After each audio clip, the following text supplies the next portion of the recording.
food import clearance system. So for this, who is authorized officers? Actually, this is authorized by CEO of FSSAI. One officer is authorized by whom? The CEO of FSSAI, and he performs all the activities. His roles are mentioned in section 25 of the FSSA Act, and all the powers and duties authorized officers are mentioned under chapter 9th of Food Safety and Standard Food Import Regulations 2007. Okay. Then what are the prerequisites for importing foods into India? See, whenever a food is coming, the food should have import export code from DGFT, Directorate General of Foreign Trade, and import license from whom? From FSSAI. It should be there, and the country of origin should be mentioned there. Then mandatory documents are there: complete certificate of analysis including safety parameters from country of origin. COA certificates is required. Certificate of analysis is required. Then high sea sales agreement, bill of lading mentioned in the bill of entry for sea consignment, ingredient lists, what are the ingredients present in that food, then specimen copy of label, then declaration that BOE has not been referred on declaration is required to be in company letterhead. Then examination order, transit countries, list of food articles have been transhipped, invoice, performance, packing list, all these things are required, and self declaration document is also there for giving NOC, undertaking from importers for issue of provisional NOC for imported food. It is required. NOC for all frozen or chilled, all these things are required. Okay. And different undertakings are also required, like export or import, all these things, different undertaking for different consignments are required. Then how importer can import food articles? See, first, what is there? Now at the gate point there is a requirement of bill of exports, bill of entry. Okay, bill of entry, it is what? Bill of entry. Then there will be what? Scrutiny satisfactory, there will be proper scrutiny will be there. Then if it is out of scope, then the material will be rejected, and if it is not, then there will be a seek clarification. Then what? Payment will be there. Then visual inspections, there is an important thing, there is visual inspections, and then inspection satisfactory level will be find out. Then sampling for lab test will be there, and if the lab test report is confirmed, then NOC will be generated, no objection certificate will be generated. If not confirmed, if it is not confirmed, if lab test report does not confirm, then there will be what? Generation of NCC, non confirming certificate will be generated, which will have one more chance for testing, one more chance of retest will be there. If retest is confirmed, then another NOC will be generated. NOC is what? No objection certificate. And these all tests will be done in referral laboratory. Okay, and then if it is not confirmed, then NCC will be generated, that is what?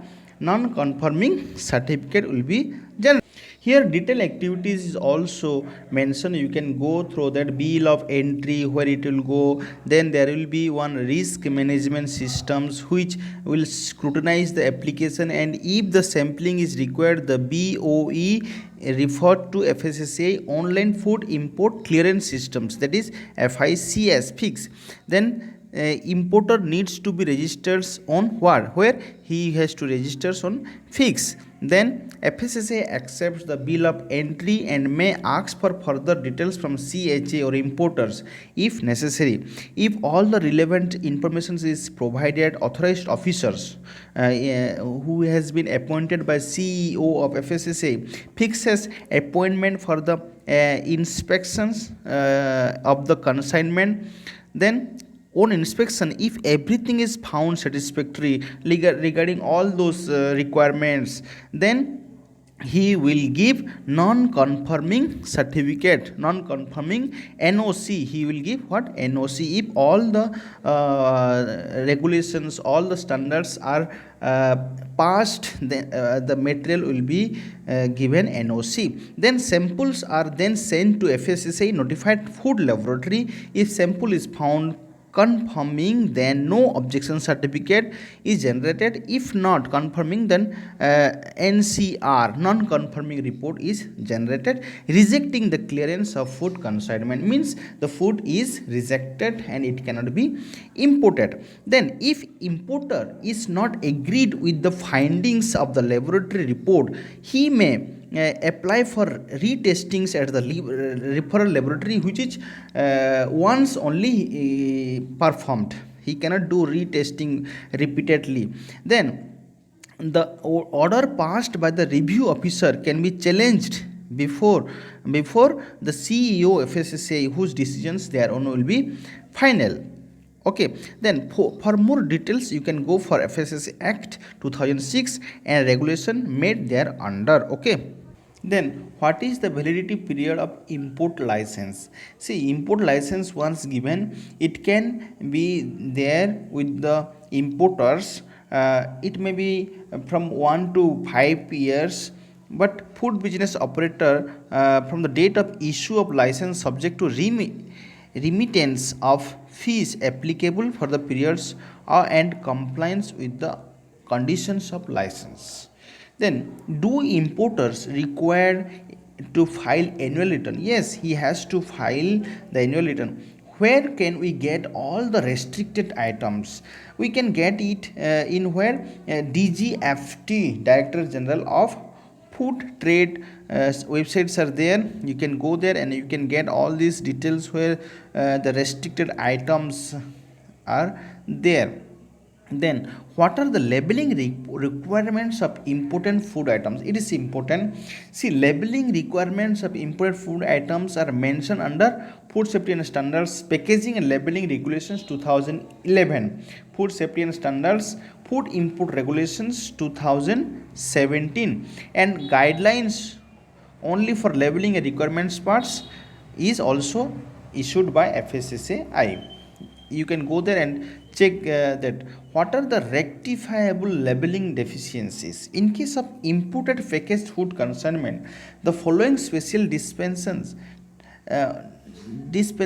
on labeling shall be allowed for the rectifications at the custom bound warehouse by affixing a single non-detachable stickers or by any other non-detachable methods next to the principal display panel, namely name and address of the importer. Very much essential. What is the importer's address, name? Then Food Safety and Standard Authority of India's logo and license is also required, whether it is veg or non-veg, also required in the labeling deficiencies. These are all rectifiable labeling deficiency. Okay, then category or subcategory along with the generic name, nature and compositions of for proprietary food. Proprietary foods, we know those foods for those food FSSAI has not developed any standards, and these proprietary foods are those foods which are not novel foods. Okay, then what is SWIFT? This questions is important. Single window interface for facilitating trade, which is required when food is importing at the custom house agent to apply for import clearance. For import clearance, this SWIFT is required. Then what is the risk-based random sampling? It means the activity of drawing samples randomly, because big lot is coming. So you cannot check all the sample, all the material. You have to go for random sampling. So it means the activity of drawing samples randomly, okay, randomly based on the risk criteria identified and compliance history of the importer. There is a history of food which is imported by the importers. So based upon that history and the risk level, risk criteria, you can go for random sampling. Then declarations are all present in Devanagari or English, that is compulsory. Then what is shelf life? Shelf life means the period between the date of manufacture and the best before or date of expiry, that we know.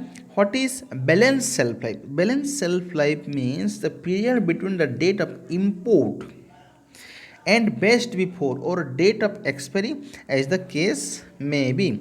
Then what is the shelf life requirements of imported foods? Shelf life of not less than 60% of the time of import as per Food Safety and Standards Regulation 2017.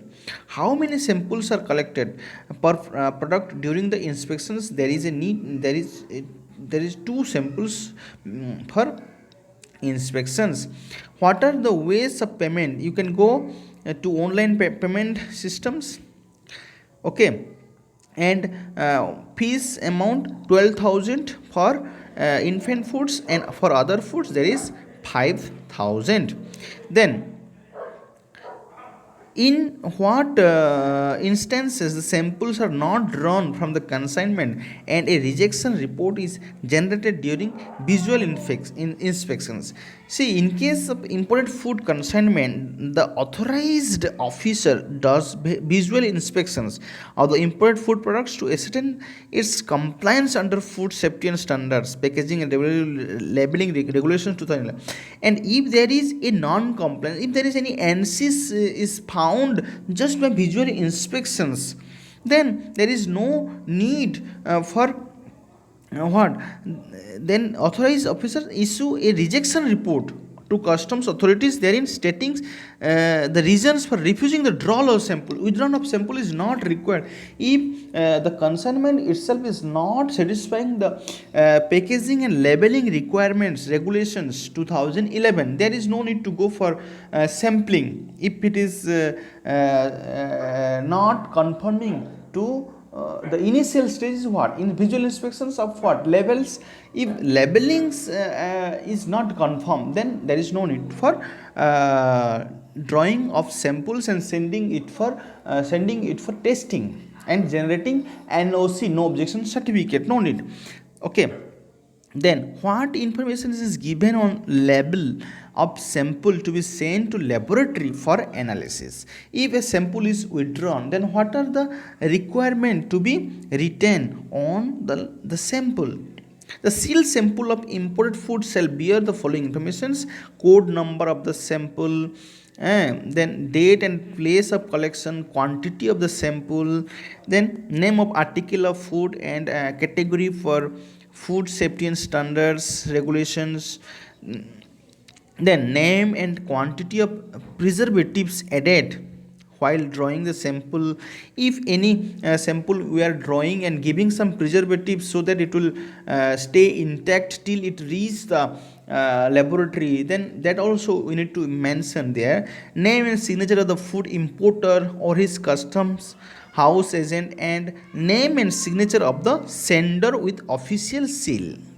Here it is important because see, two samples we are withdrawing. One sample will be sent to notified laboratory, and another sample, the second food sample, shall be stored in appropriate conditions for retesting if there is any necessary. This is also mentioned in the standards.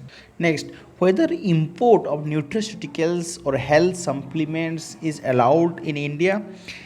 See, it is allowed in India as per the order number ZF number 1 Nutraceutical FSSAI 2003 dated 6/1/2017.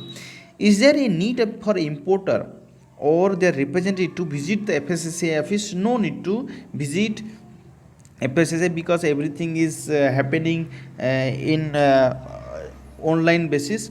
Then where importer can clarify the doubts pertaining to the procedures of importing foods in India. There is many offices, like 6 offices are there in Delhi, Mumbai, Chennai. All these places are there where headquarters are present for FSSA. There he can go and check the doubts about the import. What are the high risk food items considered in case of import into India? See, based upon the risk management system, there are some foods which are considered high risk food after doing many risk analysis. These are what?